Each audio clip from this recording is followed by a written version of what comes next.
This podcast is brought to you by Voice and Vision, bringing help, hope, and healing to individuals, families, and communities affected by mental illness, addictions, and disabilities in southeastern Pennsylvania. Financial support for this podcast is provided by a Veterans Trust Fund grant from the Pennsylvania Department of Military and Veterans Affairs.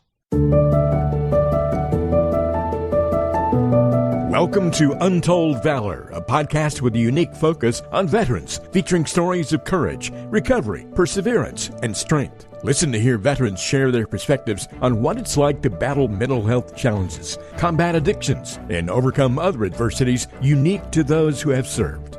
Hey everybody, welcome into this edition of Untold Valor, Veterans Recovery in Action. Thank you so much as you tune into the podcast to hear stories from veterans and other folks share their unique life story and interest in things that have happened to them. It's their story of courage, recovery, perseverance, and strength. We try to share their perspectives on what it's like to battle mental health challenges, combat addictions, overcome the unique adversities that can happen sometimes to our military personnel. So thank you so much for being here, and super happy to have a great guest on this week on the episode. Reverend Ben is not joining me again this week. He is out with some illness, but all the best to him. But we have Andrew Nelson here joining us, who looking forward to talking with Andrew. He was in the Marine Corps for 10 years, a couple of combat tours. So looking forward to talking about his life during the service and after the service. So Andrew, thank you so much for being here. Welcome in. Mark, thank you for having me. Thank you. Absolutely. How are you doing today? Doing all right? I'm doing well. I am. It's been a fairly busy day, but I'm very excited about the opportunity to sit down and speak with you and reminisce of a little bit of old times in the Marine Corps. Well, there you go. That's good. And hopefully, maybe my story will be able to help somebody. Yeah, that's the point, right? That's exactly why we do this. So we talk with folks, all walks of life. So we're going to share some things. Let's kick it off just nice and simple. I mentioned that you were in the service for, I guess it's about 10 years. Look, I'm trying to read through your bio here real quick, but just kind of give us a breakdown about you, Andrew. Absolutely. Yeah. So I joined the Marine Corps. So funny thing, I initially went into the delayed entry program when I was in high school. Okay. And my senior year, I had a change of heart, and I was like, man, I'm going to college. I don't want to go to a war. So I exited out of the delayed entry program, only to really realize that it was destined for me to go on that path. So I was 19, I was working at UPS, and I had just actually got off of a shift that didn't go so well. I ended up having to terminate an employee that was, I had gotten close with this individual, and they made a bad decision. I had to terminate him, and this individual had a son on the way. So that sat with me, and I was like, man, is this really the way I want to live the rest of my life? And I ended up waking up that next morning. I went into a recruiter's office, and it's a funny thing, Mark. I was in boot camp like 9 days later. Wow, that's quick. It was a really quick situation because I was once in a delayed entry program and didn't ship. My only option for joining was what's called a direct ship. Okay. So that's why it ended up happening so fast. But I got to boot camp in 2006. I was stationed in Lejeune for my first duty station. Shout out to Camp Lejeune. That's right. That's right. I lived in Jacksonville for about 12 years, so I'm with you. Yep. So I got very familiar with all of the streets, and by all of them, I mean both of them, Western Boulevard and 17. That's right. That's right. Well, there's Western Extension. Come on now. And during that time on that in Lejeune, I got really, really close with a lot of my friends that are still friends with me today. That was my time in the barracks. Yeah. I went to Iraq, deployed with 2nd Light Armored Reconnaissance Battalion. I was in the Western Anbar province, I think it is, in Iraq. Man, it's been so many years now, 16 years. Yeah, time flies. It does. Yeah. And so I left Lejeune in 2010, went to Hawaii. I was in Hawaii for 3.5 years. From there, I deployed to Afghanistan. I was with HMH 463, so that's a Marine helicopter unit, heavy lift. The CH-53 Deltas and Echoes is what I flew on as a helicopter gunner. Deployed to Afghanistan, and that's where I would say that I learned probably the most in that duty station about the Marine Corps, and it also is what made the defining difference in my career. That deployment, because I was a helicopter gunner and I didn't have to be, it really propelled me forward. I ended up getting promoted. I was a sergeant at 3 years and 8 months, and I ended up getting promoted to staff sergeant in just under 8 years. And I think largely in result of that time that I was in Hawaii. Got out, left Hawaii in 2013, went to Beaufort Air Station where I finished my career and I got out of the Marine Corps. So 10 years? Yep. So it was 9 years and like 7 months. Gotcha. And then I did a year in the reserves. I actually did one drill in the reserves, and I requested that the reserve unit drop me back to the IRR, which means I no longer have to drill anymore. Because I realized, I was like, hey, listen, I got off of active duty, and certainly doing it as a reservist was not in the cards for me at that point. I gotcha. And then it looks like you transitioned, and obviously, thank you for your service and to all our veterans out there. But, so it looks like you transitioned to working with the Department of Veteran Affairs. I did. So that was my first job out of the Marine Corps. And so now I'll start incorporating some of my transitioning. So my first job out of the Marine Corps, thankfully, it was with the Department of Veteran Affairs. I worked as the administrative officer for Washington Crossing National Cemetery and Complex, right? So during that time, we managed all of the veteran interments for Washington Crossing, which was the largest active veteran cemetery in the Philadelphia metropolitan area. Okay. And then we also did active interments at Beverly National Cemetery, which was just over the bridge in Jersey. Finns Point National Cemetery, also in Jersey. Philadelphia National Cemetery. We didn't do interments there anymore, but we would go and do programs because that's one of the historical national cemeteries, as well as the Naval and Sailors Plot in Southwest Philadelphia. So I was the administrative officer for all 5 of those cemeteries. And what I will say is that first job out of the Marine Corps, what I didn't realize, even though I had gotten a DD-214, which made me administratively out of the Marine Corps, everything about my persona, everything about my thought process, everything about my identity was still very much a Marine. I was going to say, still tied into that, right? And thank you. Absolutely. Thank you for bringing that up. Yeah, for sure. And so I had a really unique situation in that I got off of work on active duty on Friday, and I put on a suit and went to the National Cemetery on the following Monday. And that's the struggle, right? So that's one of the things we talk about often here on the show, and certainly something Reverend Ben would usually chime in with from his perspective coming off of out of Vietnam. It's just the transition period often is difficult. So whether it was in the 70s, 80s, 90s, 2000s, today, whatever the case is, the transition is still the transition. And sometimes, some veterans have an easier time making that move than others. Has that been your experience as well, and things that you've seen from others? Yeah, so I would say comparatively to some of my friends, I have had a smoother transition, but I've been able to pinpoint exactly what made the difference. Okay. And I want to talk a little bit about Please. that. So off rip, what I will say is the significant outlier that made the difference was a support system. Yeah. Right. I've been very fortunate that between my mother, my brother, I have 5 sisters. So between those, my family support, between me working at the Department of Veteran Affairs as my first job, that counted as a form of support. And then I'll talk about the vet center later. But family, friends, and work all aligned to support me. What I did not know was when I got out of the Marine Corps, my approach, my way of approaching things, the way I spoke to people, the way I thought, the way I moved, as I stated earlier, was still very much 100% Andrew Nelson, Staff Sergeant Nelson, United States Marine. Yeah. And that doesn't mesh very well in civilian life, does it? Yeah, that's a great point. And that support system is something that, unfortunately, you had that there, right, to your point, and some folks don't.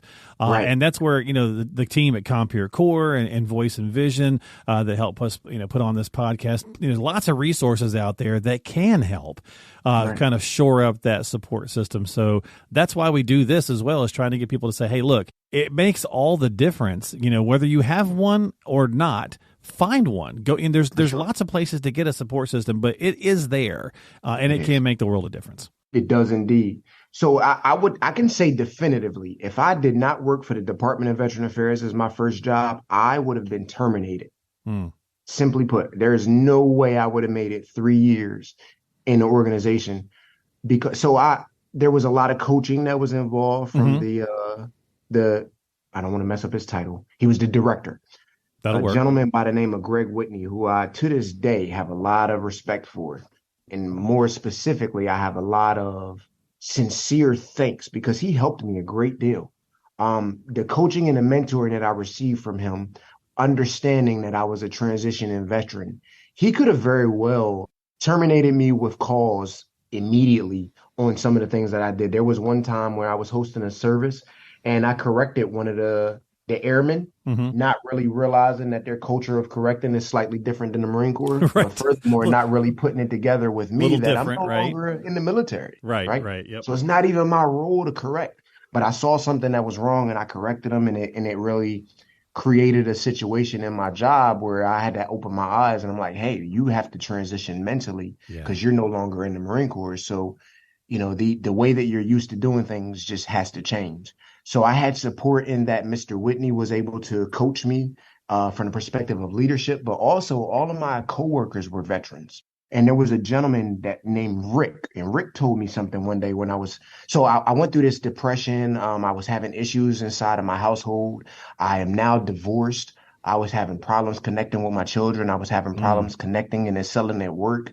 I went through kind of like an identity crisis because I went from that previous Friday where I was in charge of a shop and I had sergeants working for me. And then that following Monday, I went and I was the new guy and the lowest guy on the totem pole. So Yeah. it was very much a struggle mentally for me to adjust and adapt. And short of that, a support system, I would have definitely failed miserably. But Rick said to me one time, he said, Drew, how long were you in the Marine Corps for? I said, 10 years. He said, so it took you 10 years to become Staff Sergeant Nelson. I said, it did. He said, you didn't join as Staff Sergeant Nelson, did you? I chuckled. I said, of course not, Rick.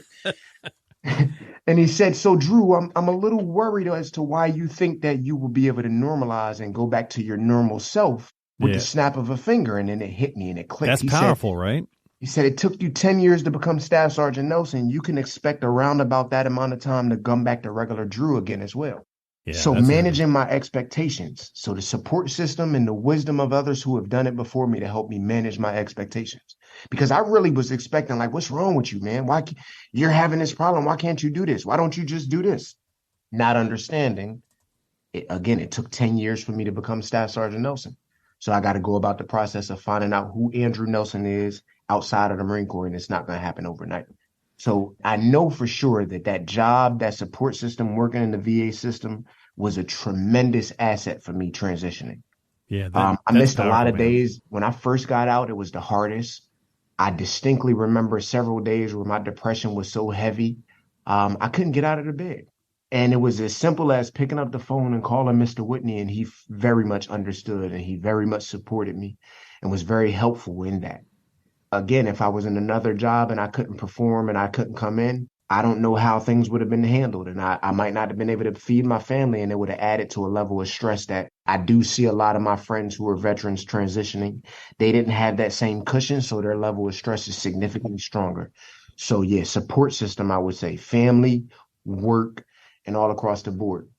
Well, so things were going not so great. My life was kind of falling apart, but I Mm-hmm. was excelling in my job. I was learning my job. I was growing. I was going to school, looking because my goal and my focus was I need to replace my income getting out of the Marine Corps because I got out as a staff sergeant with dependents, and then I started working at the VA. I was a GS7. I hadn't quite reached the GS11 position that the job fully entailed. Mm-hmm. Right. So when I was at that GS7 position, there was a significant pay cut. So my focus was go to school, utilize the GI Bill to offset the cost differential that I had from getting out of the Marine Corps. And I needed laser focus to finish my degree so I could apply for jobs that put me back in the price bracket that I needed to support my family. So that was my focus. And I wasn't really able to focus on being a transitioning veteran like I should have been. So I hit a breaking point that most veterans hit when they don't pay attention to their mental health and they don't know the steps. I hit that breaking point and I started going to counseling with the VA, specifically at the VA and not the vet center yet. And that helped a great deal. I will say that it got me in the system. It got me therapy. Talk therapy began the process of me understanding this, man, just wild mix of emotions that I was having from transitioning. And it helped slowly but surely chip away at that burden that was there, that kind of elephant in the room that I'll call PTSD. It slowly started chipping away at that wall that the PTSD had created that I didn't realize. And although it was a long process, I'm glad I did it. So I would say step two was reaching out and realizing I need help. I'm not transitioning as well as I could be or even should be. I'm having issues in my career. I'm having issues in my personal life. It's affecting how I feel and function every day. I need help. So I was able to get into the VA system, get counseling. I did ended up getting a psychiatrist, and I was taking medicine. And I'm sure a lot of veterans can relate to this. That medicine really, really, really made me feel like a zombie. Yeah. I couldn't relate to myself. When I looked in the mirror, I saw somebody, but it wasn't me.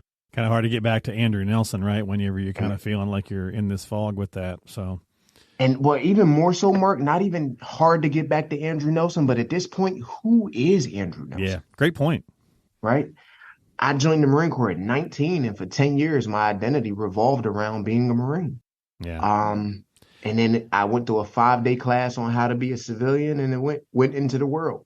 Right. 5-day class. Right. So a few things could have been missing in there. I mean, that's a great story. It's a powerful story. It's a great message about, identifying the fact that you need that support system, and you need to say, I've got to get some help to help me move this situation through. So thank you so much, man, for sharing that. I mean, that in of itself is very, very powerful. So what are you doing these days? So that was, obviously you talked a little bit about your first gig out of there. So these days, I know I'm going to mess this up, but DeSigra, is that correct? Well, yeah. So DeSigra so that's a board that I sit on. That is not my full-time job. Okay. But I do sit on a board called DeSigra. It's the Delaware County Interactive Gaming Revenue Authority. Oh, okay. And I was appointed to that board by the Delaware County Council. And in short, what it does is it takes revenues from interactive gaming, like casinos like Harrah's, Caesars. Okay. They're casinos that have a presence here in Delaware County. And the state mandate is that a portion, I believe it's 2% of their quarterly revenues are to be redistributed to this authority for donations. The donations we have right now cover emergency services, economic development, investments in youth programming, and then I believe that the order states and any other things that would meet the needs of the community.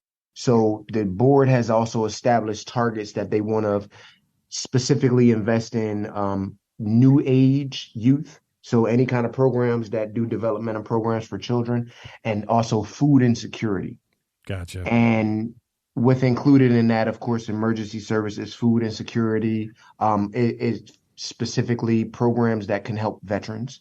So part of the work in DeSigra will be for that, because any kind of food insecurity and housing insecurity is going to directly affect veterans, because we do know that a significant portion of the homeless population we have here in the United States are veterans. Yeah. So you still kind of dipping your toe in those waters of giving back and helping the veteran community as well. That's fantastic.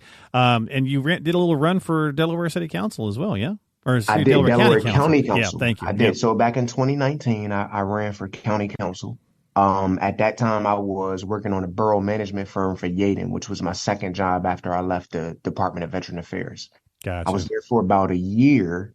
And as soon as I ended up, so I did not get the county endorsement, which would have been required for me to move forward in the process of county council. Because I didn't get the county endorsement, I ended up resigning out of the race and endorsing the three who got the county endorsement so we can move forward collectively. And right after that, I started my current role, where my job is currently, I'm the CFO of the Stormwater Authority in the city of Chester, which is in Delaware County. Fantastic, man. Great story. It just goes to show, right? Like in order, sometimes you just have to figure out how to I just really love that message, like how to rebuild, but also just how to refigure out who am I? Like, cause I'm not Absolutely. the same person that, may have been on some combat tours. And even if you weren't on combat tours, just spending 5, 10, my daughter's in the Navy. She signed up for 10 years. She's in the Navy. She's on year 4, and I can already see she's a different person when I do get the chance to talk to her. You don't have to go to combat for it to affect No, change. absolutely not. Right. So, and so you can all need some help. And so I know we want to be respectful of your time and our listeners' time. So we'll wrap this up here in just a second. second. But what we try to do, Andrew, as we finish up, you've already done such a great job of kind of relaying a message of hope and things of that nature. But anything you'd like to share with fellow veterans out there that are checking this out that feel like, hey, what's the first step, or what can I do, to get myself going on the right road? Yeah. So just simply put 4 things that helped me. I was able to take notes. 4 things. And it's highlighted in my story. I would say, number 1, veterans, make sure when you get out. So when we were on active duty, we had a purpose, right?